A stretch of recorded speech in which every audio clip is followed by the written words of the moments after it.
All right, welcome to a video on how to create custom NPC skins. This is different than creating a player skin or a villager skin. That's something that I've had to learn, and I want to make sure I'm sharing that information with you. So there are tons of NPCs available in the game of Minecraft Education. There's actually about 60. If you look at my screen right here, there are tons of standard NPCs, but if these do not fit your needs or you want to modify one of these NPCs to be a little bit customized, then this is the tutorial for you. Unfortunately, there are lots of steps. This is not an easy process. I would love for it to be, but it's just not. It's not something that is built into the game. I think that would be a great addition at some point, but for now we have to do lots of tech stuff. So here we go. The first thing you're going to do is download a clean resource pack, or what we call a vanilla resource pack, something that has all the components of Minecraft in it so that you can mess around in there. You're going to go to this URL on screen, aka.ms/mee resource 118. So that's coming from Minecraft Education Edition, or now called Minecraft Education version 1.18. So go ahead and download that resource pack, and I'm going to go ahead and give you a little look at what that looks like. I have all this other stuff going on. Let me clean that up as well. Okay, so in your downloads folder, you should have Vanilla Resource Pack 1.18. Go ahead and unzip that so that you can get into the folder here. Inside this folder, we're going to focus on a specific set of tools, and I would highly recommend making a folder on your desktop maybe to contain all the things we're going to use. So I'm going to go ahead and head over to my desktop, which is full of all sorts of stuff. I'm going to make a new folder, and I'm going to call this Becky Resource Pack. Okay, and then in my downloads folder, I'm going to go ahead and select some things. So we're going to need the pack icon and the manifest. Go ahead and copy those and paste them on into that folder on your desktop. I'm actually going to open this folder in a new tab, so I can just go really quickly back and forth. Okay, so that's one thing I'm going to open. I'm also going to grab the textures folder. Inside there, we're going to need the entity folder. And inside there, we're going to need one of the NPCs. We don't need all of this content, but you are going to need to grab one NPC, and then we're going to actually copy this folder structure, but we can do that in a minute. Right now, we're just kind of collecting our files. Back out of textures, we also need to grab an entity. Oh, excuse me. Well, yes, an entity. We're going to grab the NPC entity. Let me sort those by name. Here we go.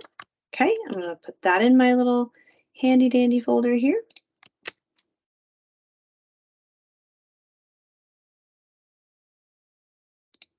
Awesome.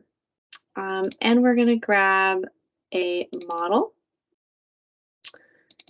In the entity folder, again, I'm going to sort by name just so we can do this quickly. We're going to grab the NPC file. Okay. So now we've collected the files that we need, and we can go ahead and do the next step. So we're going to head out to a website called Blockbench. You can download the app, but it's not required. We're going to use two of those files that we just saved into our little resource pack, the NPC model and the NPC texture. You don't have to use the NPC texture, but I recommend it, and I will show you why. So here we are on blockbench.net. I'm going to use the web app, so I don't have to download anything. I'm going to go ahead and choose to open a model. we're going to open the model that we just saved in our fancy new folder. Okay, it's this NPC Geo, like a geographic configuration of an NPC. So we'll open that, and you can see what we have open in Blockbench is a little geographic 3D model of an NPC. Now, if you wanted to be extra cool, you could expand this NPC and actually change the way it's built. We'll save that for another time. Right now, we are going to be talking about kind of changing an existing NPC. So we're going to actually add a texture. That's going to give us the, if you can imagine, like gift wrapping this NPC into something that's already created, we're going to do that now. So in the Becky resource pack, I'm going to choose my npc1.png, and this is where you could have chosen any of those NPCs in the folder, and I just chose number 1 to modify. But if you want a different one to modify, I'm going to show you how to grab that later. So this is what that graphic looks like flattened. You'll notice that if I select a feature on the NPC, it's like it's been unfolded and laid out spatially, and then put back on the NPC by wrapping around it. So this is a 6-sided cube for his head or her head. And if I click on these different pieces, it kind of highlights on the model what that is, and I can make changes. Now, what do I do with this? I'm going to go ahead and in my toolbar, add the paintbrush option. And now I can make changes to this NPC like pixel art. So here with my paintbrush, I'm going to choose, let's say, a different eye color.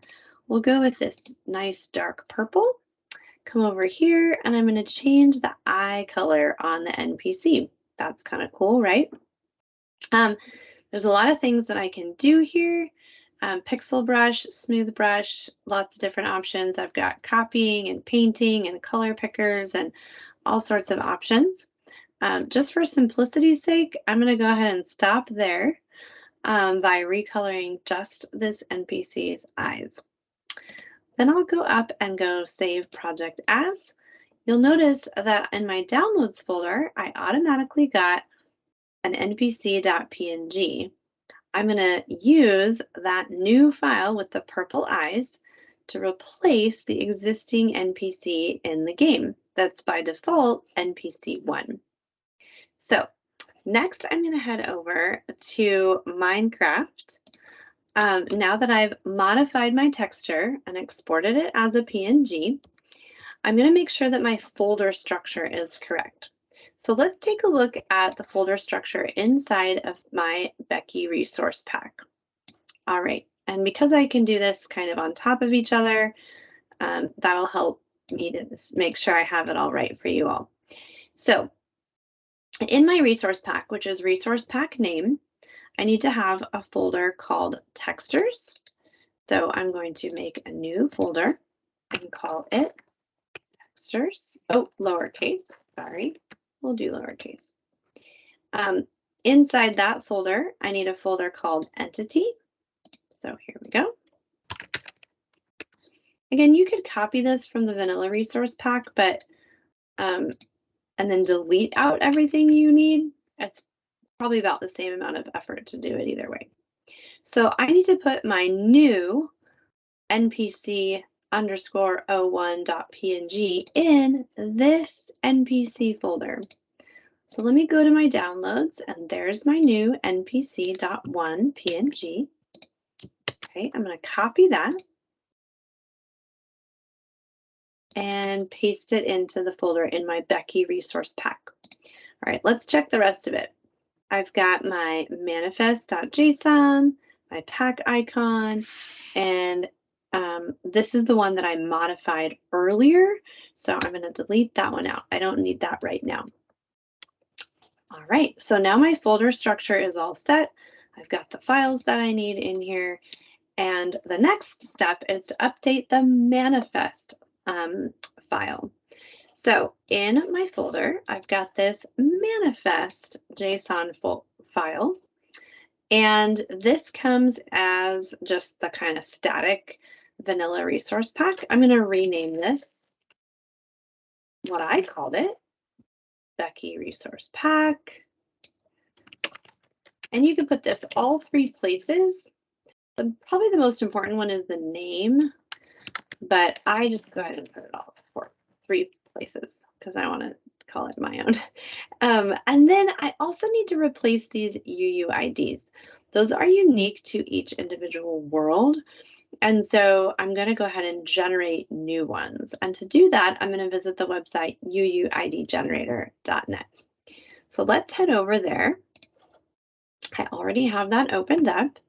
I'm just, for the sake of good digital hygiene, I'm going to refresh and get another one. Copy that. Then I'm going to go to that notepad file and paste it in here. Okay, and then I do that again for the second one. These are not the same number. So refresh, copy, and paste in. So now I have new unique IDs in both places, and save. My manifest file is ready to go. All right, now is when we're going to go ahead and open Minecraft Education Edition and get that resource pack activated.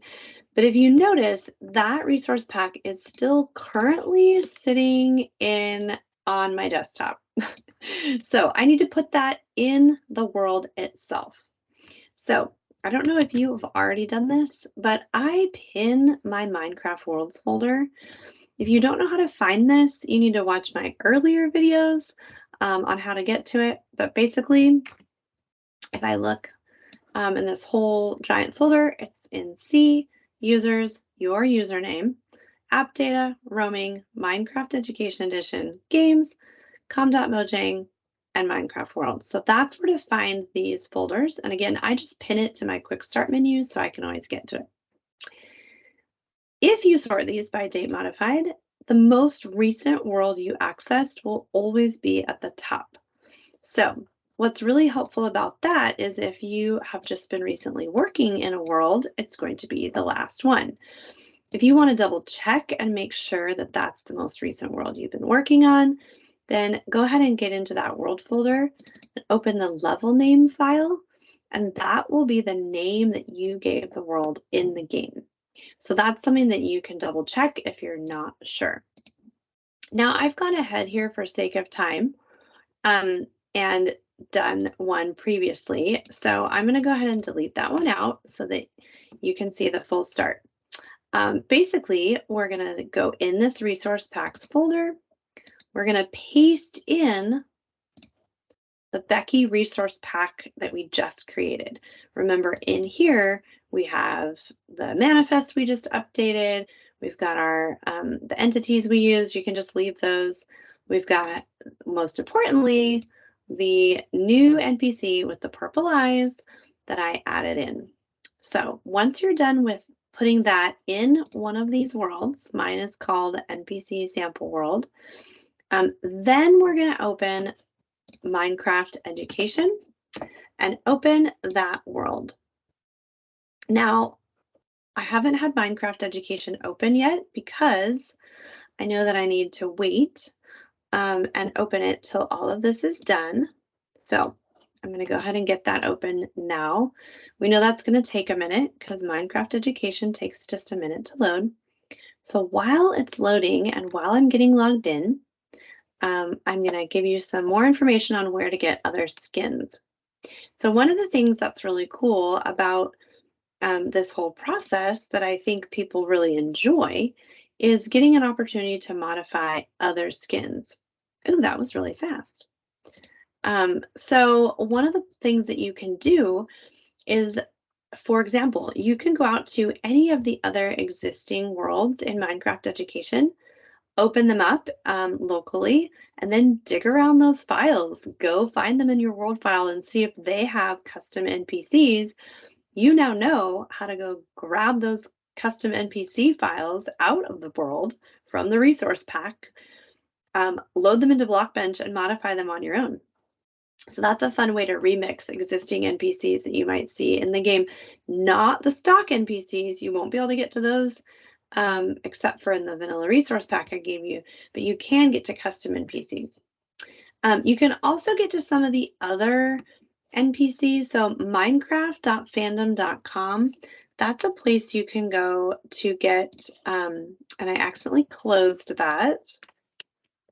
Here it is. That's a place that you can go to get all the stock NPC PNG files. So scroll down to the bottom here.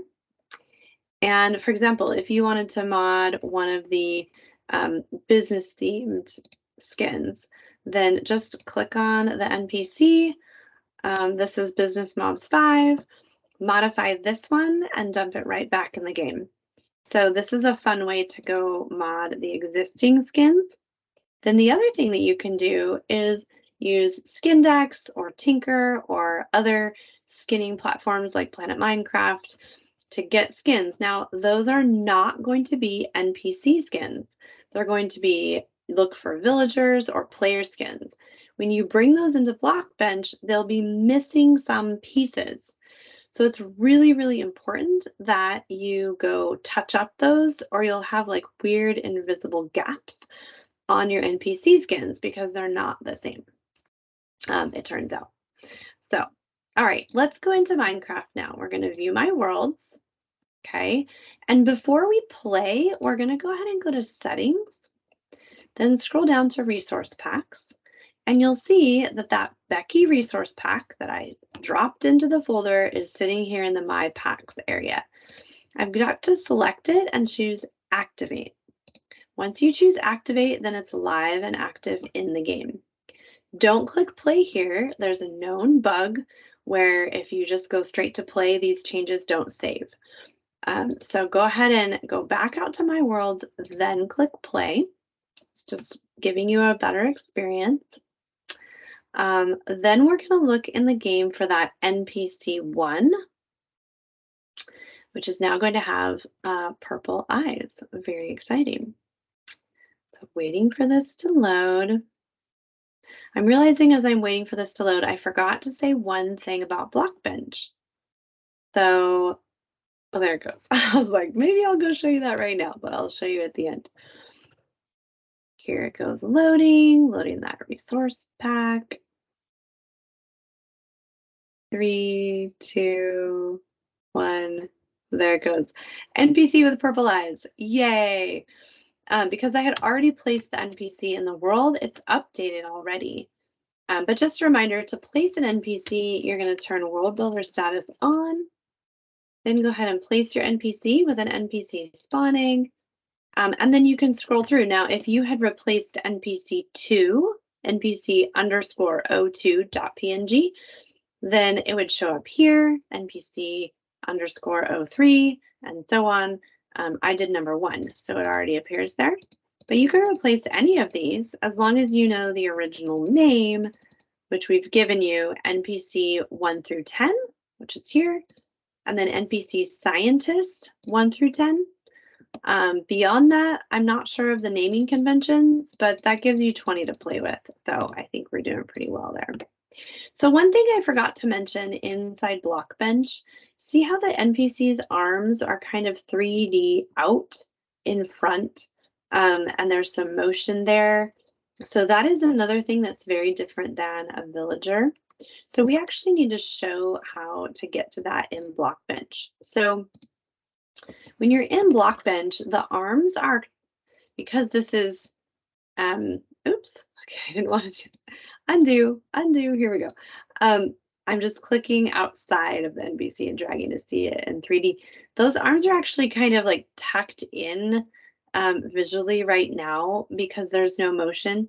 You can choose a different position for the NPC in,